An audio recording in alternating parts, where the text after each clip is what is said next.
Hi guys, for today's video, ipakita ko sa inyo itong tinatawag na gauge manifold guys. Kung anong function nito. Ito, tingnan mo. Ayan, kunin natin guys.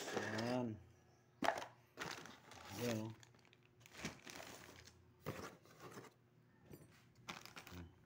Yung mapansin nyo guys, may tatlong kulay ito guys, red, blue, at yellow. Ito naman, blue, red. Ganun din sa ano niya, switch. Ito. Ito guys, ipapakita ko sa inyo ito.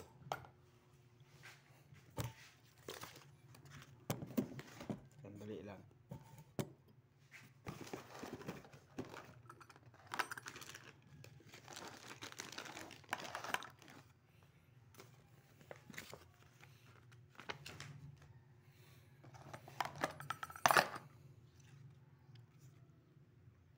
Ito guys, ito ay high pressure gauge. Yung kulay na red. At ito namang kulay blue, ito ay low pressure gauge.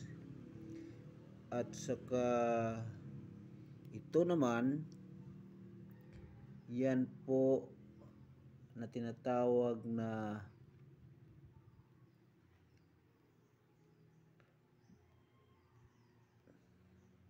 explosion proof liquid lens. Ito. Yan. Explosion proof liquid lens. Dito natin ikabit ang hose guys. Dito. Yan. Kunin natin isa-isa yan. Ayan. Tapos ito guys. Ang galing ko. Yan.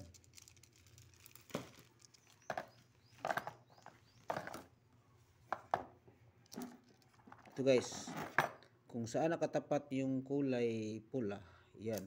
Yan po ay high pressure gauge. Yan o. Ito po ay high pressure gauge. Dito natin ilagay. Ayun. Baliktad. Yan o. Yan po ay high pressure gauge. Yan. Ito naman yung low pressure gauge. Ito low pressure gauge yan. Tsaka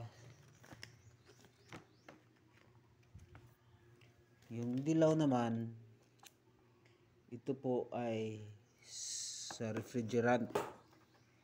Yan, refrigerant o sa vacuum. Kung magbo-vacuum tayo guys, kailangan natin kunin ng moisture dito natin. Ito ang connection guys, ito. So mayroon pa, ito naman ay hook. Ito po ay hook dito para mahang natin ito siya na ano. Ayan o. Ayan ay hook. Ayan guys. Oh.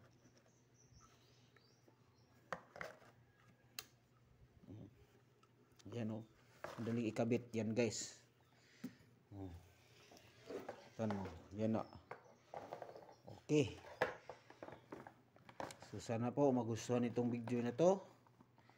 I-explain ko sa inyo kung ano itong gauge manifold. Ito po ay gamitin para sa charge ng Freon. Yung mga refrigeration saka air condition.